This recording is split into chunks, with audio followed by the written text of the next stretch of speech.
Fala galera, estamos aqui nessa live de quinta-feira à noite para poder aprender mais um pouquinho de língua portuguesa. E aí, infelizmente, nós estamos vivendo esse processo de quarentena, muitos estão em casa, poucos estão trabalhando ainda. Vamos aproveitar este tempo para fazer algo bem útil, que é aprender a língua portuguesa. E assim nós podemos fazer concursos públicos, Enem, provas militares, para conseguirmos a nossa aprovação e o nosso sucesso. E antes de começar, enquanto a galera vai chegando aí, eu quero deixar você ciente de que neste canal que você acabou de acessar para assistir a minha live, há várias outras aulas de língua portuguesa. Aulas que são minhas, há de outros professores e também outras matérias. Então você pode fazer do canal do curso preparatório PASSEI uma ferramenta para você adquirir conhecimento. Beleza? Então, dado esse anúncio, uma boa aula a você, que nós vamos conversar agora. Sejam bem-vindos. Eu sou o professor Ramon Matos e quero muito ensinar a língua portuguesa para você. Nós vamos começar com os termos da oração. E eu vou bem do zero, vou bem do básico. A oração, para você ter um enunciado que é considerado uma oração, você precisa de ter um verbo. Então todo enunciado que há a presença de um verbo, você chama isso de uma oração. Perfeito até aí? E aí você vai entender que dentro das orações existem os termos sintáticos. E são dois termos sintáticos que são essenciais. Ou seja, que em geral estão sempre nas orações, que é o sujeito e o predicado. O sujeito é de quem ou do que eu falo na oração. Então, de quem ou do que eu falo na oração, este é o sujeito. E tudo que se fala do sujeito é o predicado. Resumindo, para ficar bem mais claro, você encontrou o sujeito, tudo que sobra é o predicado. Tudo que não é predicado é o sujeito. Sujeito é o assunto da oração, é de quem ou do que eu falo. Predicado é o que se fala do sujeito. Perfeito até aí? E aí você tem o sujeito, ele vai ter um núcleo. Núcleo é uma palavra representada pelo substantivo ou equivalente ou palavra que faça a função do substantivo dentro do termo sintático. Dependendo da quantidade de núcleos, você vai ter facilidade de saber o tipo de sujeito. Então, resumindo, sujeito é de quem ou do que se fala na oração, predicado é o que se fala do sujeito. Oração é tudo que tem verbo. Beleza? Aí eu tenho um macete aqui para você encontrar. Para você achar o sujeito, a regra é esta. Em geral, você acha o verbo. Quando você encontrar o verbo na oração, se tiver o nome de uma pessoa, você faz a pergunta: quem é, que e verbo. Se você não tiver o nome de pessoa, tiver o nome de uma coisa, você faz que é que mais verbo. Como isso, Ramon? Vamos aos exemplos. Preste atenção aqui. Eu tenho essa sentença aqui, ó. A mais bem vestida e educada aluna da classe caiu na poça. Perfeito. Como que eu sei que isto é uma oração? Porque aqui, ó, a presença de um verbo. Opa! Se eu tenho verbo, eu já sei que ali é uma oração. E se é uma oração, eu sei que eu vou ter o sujeito e vou ter o predicado. E aí, para achar o sujeito, eu faço a pergunta. Cheguei ao verbo e agora eu vou perguntar. Olha só, aqui é o nome de uma pessoa, que é aluna. Não é o nome no sentido de nome próprio, mas é uma pessoa. Então eu pergunto, olha lá, ó, quem é que caiu na poça? Quem é que caiu na poça? Quem é? Aí a resposta é essa daqui, ó. Olha a resposta. A mais bem vestida e educada aluna da classe. Opa! Isso tudo aqui, na língua portuguesa, nós chamamos de sujeito. E aí, o que sobrou? Sobrou isso daqui, ó. Caiu na poça. Isso daqui vai ser o nosso predicado. Então, preste atenção. Fiz a pergunta, quem é que, ao verbo, isso tudo é o meu sujeito. Até aí tudo bem? Agora eu tenho de achar a palavra núcleo dentro do sujeito. E algumas pessoas vão dizer para você assim: o núcleo é a palavra mais importante, o núcleo é o... Não, segue por este caminho. Encontre o substantivo ou os substantivos. Substantivo é tudo aquilo que dá nome ao ser. Então eu tenho aqui, ó, aluna é um substantivo e classe é outro substantivo. Então quem que vai ser o núcleo? Neste caso, o núcleo vai ser aluna. Esse daqui é o nosso núcleo do sujeito. Por quê? Porque classe, mesmo sendo um substantivo, na frente veio uma preposição. E núcleo do sujeito não pode ser preposicionado. Núcleo do sujeito não pode ser preposicionado. Neste caso, eu só tenho um núcleo. E esse sujeito será chamado de sujeito simples. Opa! Matamos. E aí, você pode ter um sujeito grande, né? O termo ele está grande, entretanto só o núcleo. Agora, vamos voltar. Primeiro, por que isso daqui é uma oração? Porque tem o verbo. Segundo, como que eu faço para achar o sujeito? Se há referência à pessoa, eu pergunto quem é que. E aí a resposta é o meu sujeito. Tudo que não é sujeito é o predicado. Perfeito? Vamos exercitar mais um exemplo aqui. O canto dos pássaros encanta os amantes da natureza. Quem que é o verbo aqui, meu aluno? Quem que é o verbo? Olha aqui, ó. Encanta. Achei o verbo. Está fazendo referência a alguma pessoa? Não. Então a pergunta que eu vou fazer é essa daqui, ó. O que é que... Olha lá, o que é que encanta? O que é que encanta? A resposta é essa. O que encanta é o canto dos pássaros. Neste caso, isso daqui é o nosso sujeito. Agora, preste atenção. Tudo que não é sujeito, isso tudo aqui, ó, nós chamaremos de quê? De predicado. Então, predicado é tudo que não é sujeito, sujeito é tudo que não é predicado. Perfeito. Agora, quantos núcleos há nesse daqui? Opa, neste daqui eu tenho a palavra canto, que neste caso, por causa do artigo, ela se tornou um substantivo, e eu tenho a palavra pássaros, que também é um substantivo. Beleza, só que na frente da palavra pássaros há uma preposição. E eu acabei de falar acima que núcleo do sujeito não pode ser preposicionado. Então, eu só tenho um núcleo, que é canto. Por isso, esse sujeito vai ser chamado de sujeito simples. Perfeito? Até aqui todo mundo me entendendo? Galera, faz o seguinte, você, se tiver alguma dúvida durante a aula, escreve e mande por aqui, porque assim que terminar a live, eu vou sentar e responder uma por uma, beleza? Solucionar os seus problemas. Vamos lá. Aqui eu tenho outros exemplos que podem levar aos alunos o erro. Então, olha só. A mãe de João Carlos da Silva Leite comprou um carro.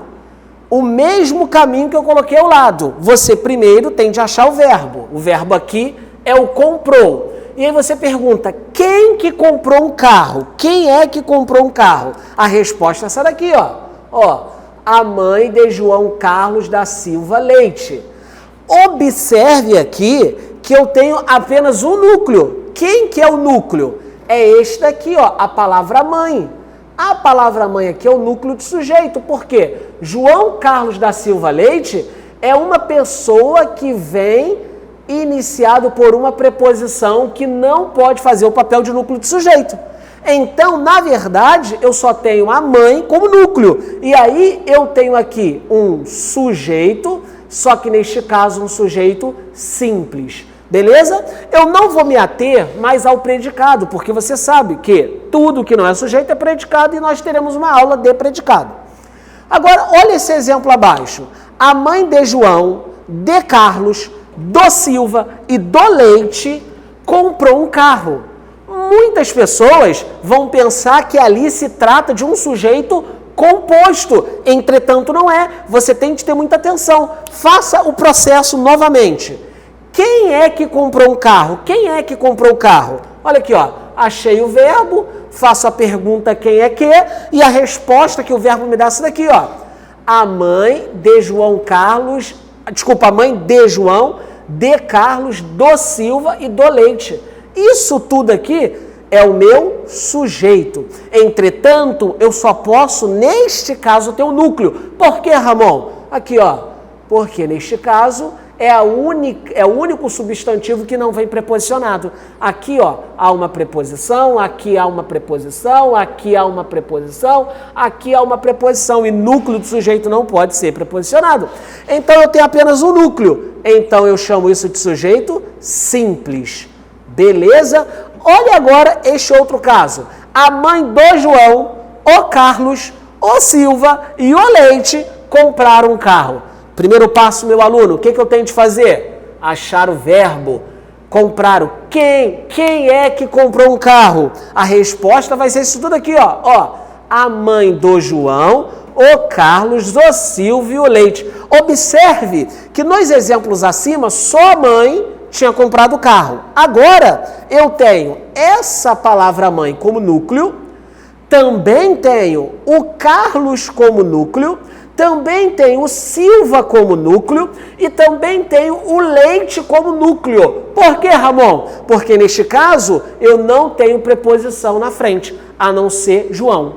Perfeito? Porque João, olha aqui, ó, está preposicionado, ele não pode ser núcleo. Então eu tenho um núcleo de sujeito, 2, o segundo, o terceiro e o quarto. Neste caso, nós temos o sujeito, que é chamado de sujeito composto. O que é sujeito composto? É aquele que vem com mais de um núcleo. Toda vez que um sujeito vier com mais de um núcleo, o sujeito é composto. Perfeito? Agora, uma outra coisa que eu quero deixar você atento é que nem sempre o sujeito vem na ordem direta. A ordem direta dele é que primeiro vem o sujeito, depois o verbo, depois o complemento. A prova, para poder levar você ao erro, pode inverter isso. E invertendo isso dificulta. Preste atenção. Chegarão de Lisboa meu tio e meu primo. Quem é o verbo aqui? Opa, o verbo é esse daqui, ó, chegarão.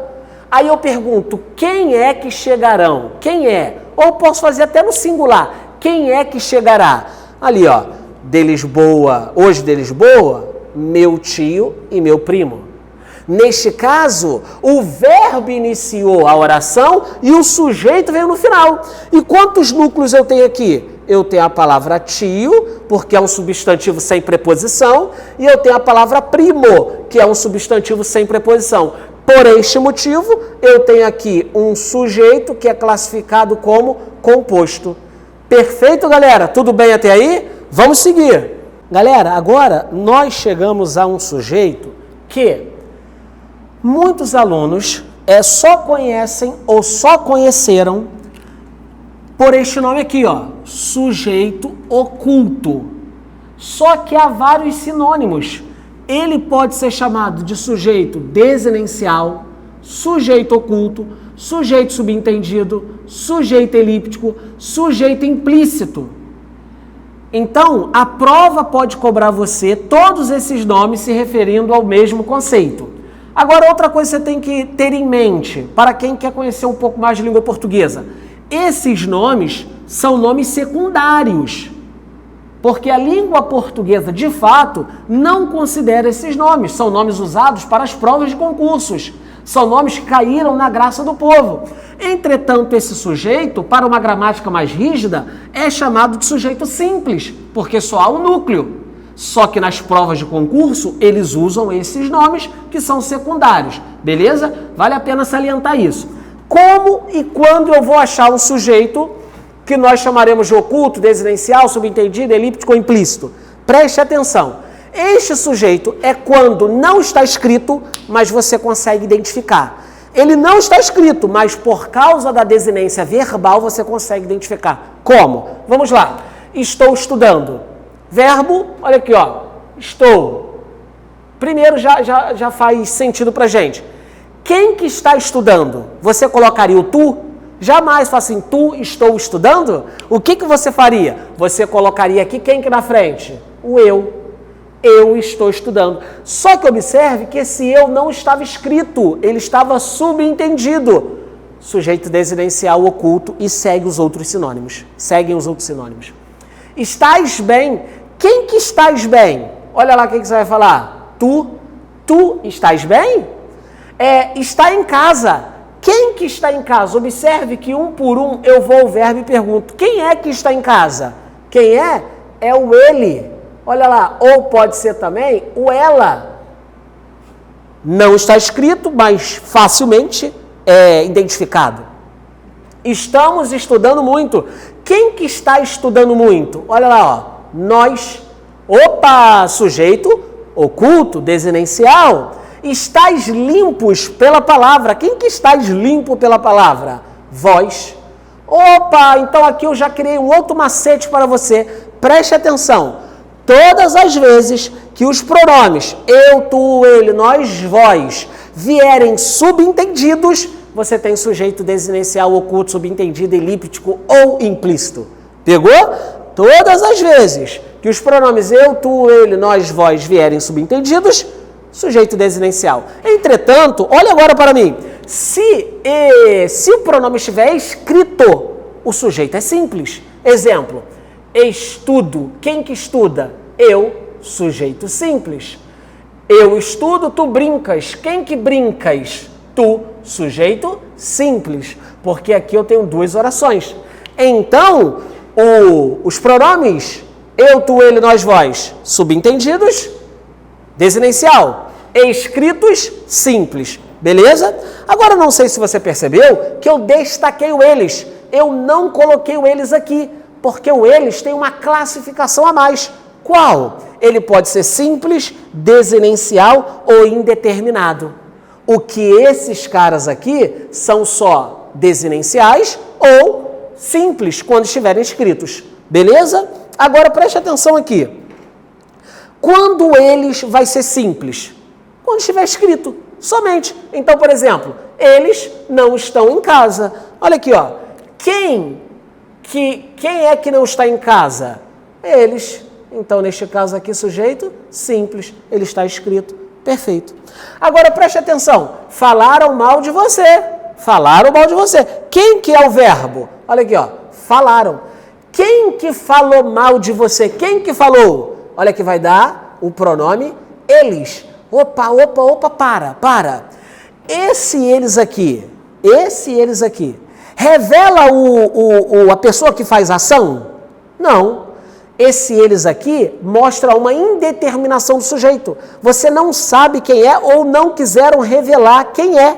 Então, neste caso, ele vai ser chamado de sujeito indeterminado.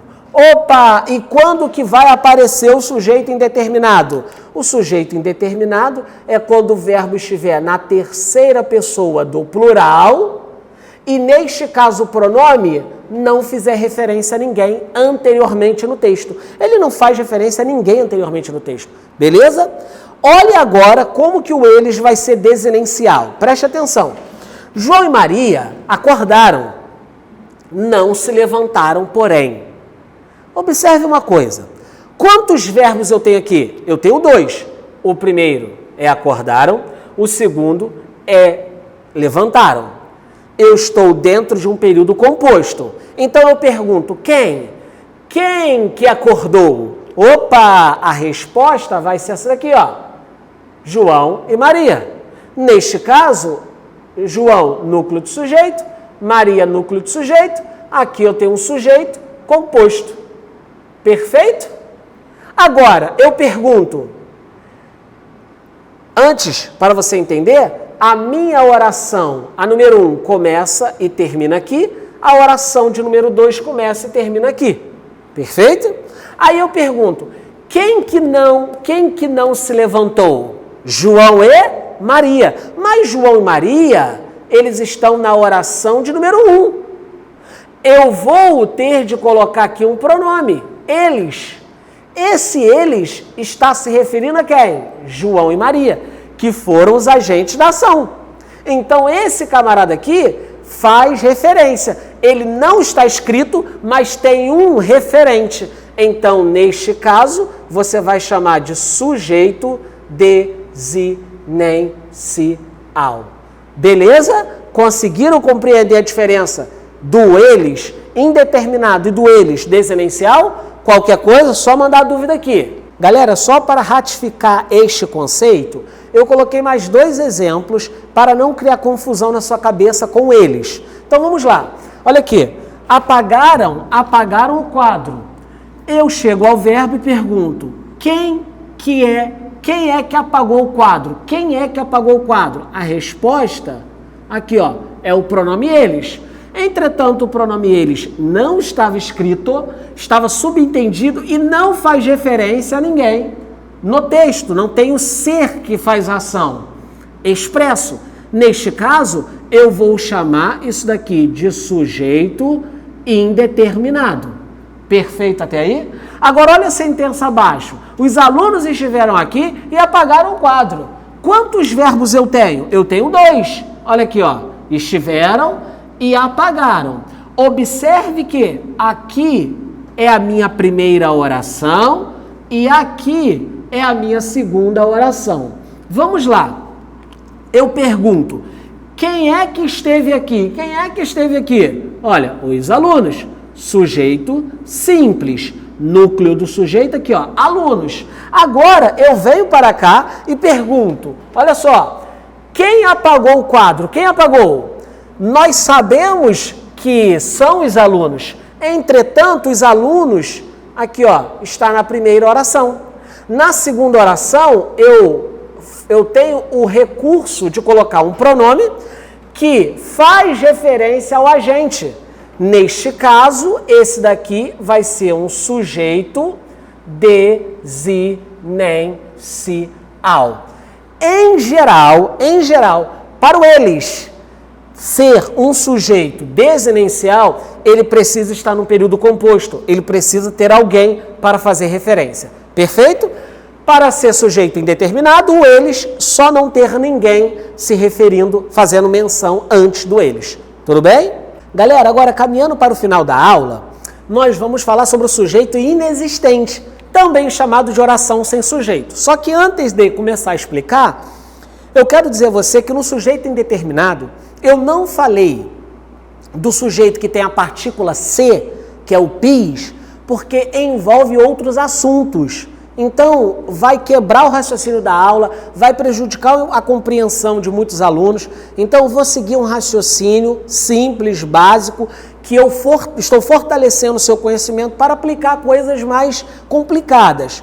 Então, não vou falar sobre a partícula C nesta aula, falarei em outras, beleza? Então, vamos lá. Sujeito inexistente. Para o sujeito ser inexistente, você tem de ter verbos impessoais. O que são verbos impessoais? Verbos impessoais são aqueles que não têm pessoa. Se não tem pessoa, não tem sujeito. E se não tem sujeito, não pode ter plural. Preste atenção. Verbos impessoais não há pessoa e também não há sujeito, beleza? Então vamos lá. O primeiro fator que faz o verbo ser impessoal são os verbos que denotam fenômenos naturais. Ventar, nevar, gear, são verbos que são produzidos por fenômenos naturais. Preste atenção, chove pouco no Nordeste. Esse verbo aqui é um fenômeno natural e está no sentido, olha só isso daqui que é importante, denotativo. O que quer dizer isso? Que se o verbo que indica fenômenos da natureza estiver no sentido denotativo, esse verbo vai ser chamado de verbo impessoal. E como verbo impessoal, aqui nós temos uma oração sem sujeito, ou sujeito inexistente. E aí, só para você ter um pouco mais de conhecimento, toda oração será o predicado. Então, se não há o sujeito, toda oração é o predicado. Perfeito? Então, vamos lá. Então, expliquei. Agora, observe a frase abaixo. Choveram palavrões no jogo do Botafogo. É triste, né, Botafogo? Então, neste caso aqui, você vai ter, ó, choveram. Este choveram está no sentido conotativo. Ramon, o que é conotativo? É o sentido figurado. Por que sentido figurado? Porque não tem como chover palavrões. Então, se o verbo que expressa fenômenos naturais estiver no sentido conotativo, que é o figurado, há o sujeito. E aí você pergunta, o que choveu? Choveu palavrões. Neste caso, sujeito simples. Peraí, não entendi. É exatamente isso. Verbo que denotam fenômenos naturais no sentido denotativo, oração sem sujeito. Verbos que denotam fenômenos naturais no sentido conotativo, que é o figurado, sujeito simples ou composto, e você vai analisar a sentença. Perfeito? Vamos agora aqui. Este verbinho aqui, eu tenho uma aula aqui no YouTube só desse verbo, que é o verbo, na verdade, haver. O verbo haver. Preste atenção aqui. Eu vou passar de modo rápido e você vá até este vídeo do verbo haver no canal, que lá você vai ter explicação detalhada, perfeito?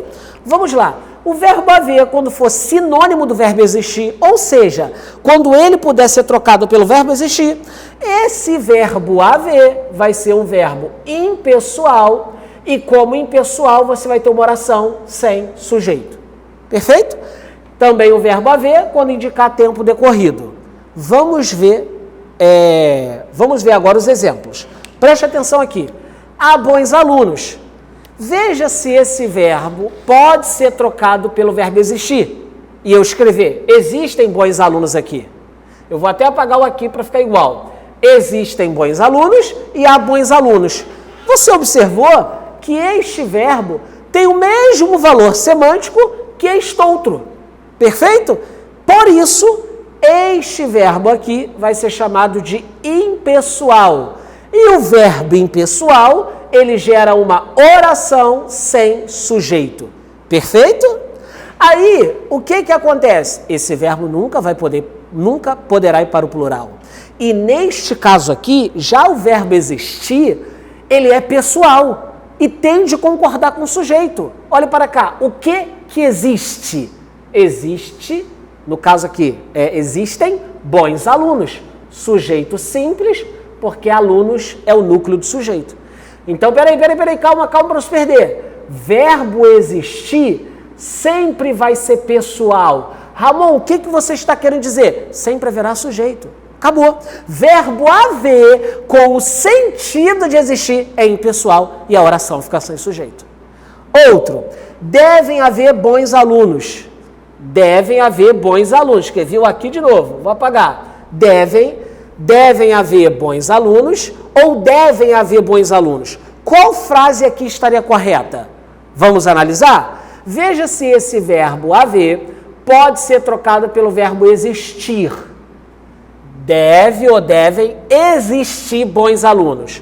Na troca do haver pelo existir, o significado é o mesmo? Sim. Então, o verbo haver se torna verbo impessoal. Como verbo impessoal, ele faz o auxiliar se tornar também verbo impessoal. Porque, neste caso, o haver aqui era o verbo principal. Peraí, se o verbo principal, haver, tiver sentido de existir, ele é impessoal e faz o auxiliar também se tornar impessoal? Sim. E aí, a frase é uma oração sem sujeito? Exatamente isso. Perfeito? Agora, neste caso aqui, a frase está errada, a oração está errada, porque você colocou o verbo auxiliar, aqui ó, verbo auxiliar, no plural. Só que não pode porque esse verbo aqui é impessoal, nós acabamos de ver na oração. Então, essa frase está errada. Perfeito? Para você se aperfeiçoar neste assunto, eu peço a você que vá à minha aula do verbo haver aqui no YouTube, beleza? Galera, esta foi a aula, espero ter ajudado a você e peço que deixe os comentários aqui, dúvida, perguntas, o que for, sugestões, o que você quiser, mande para continuarmos fazendo gravações e bombar aqui o canal do Passeio com muito conteúdo bom para você, tá bom? Um beijo no coração, que você tenha fixado o conteúdo e qualquer coisa, conte com o Passeio, conte comigo. Valeu, galera!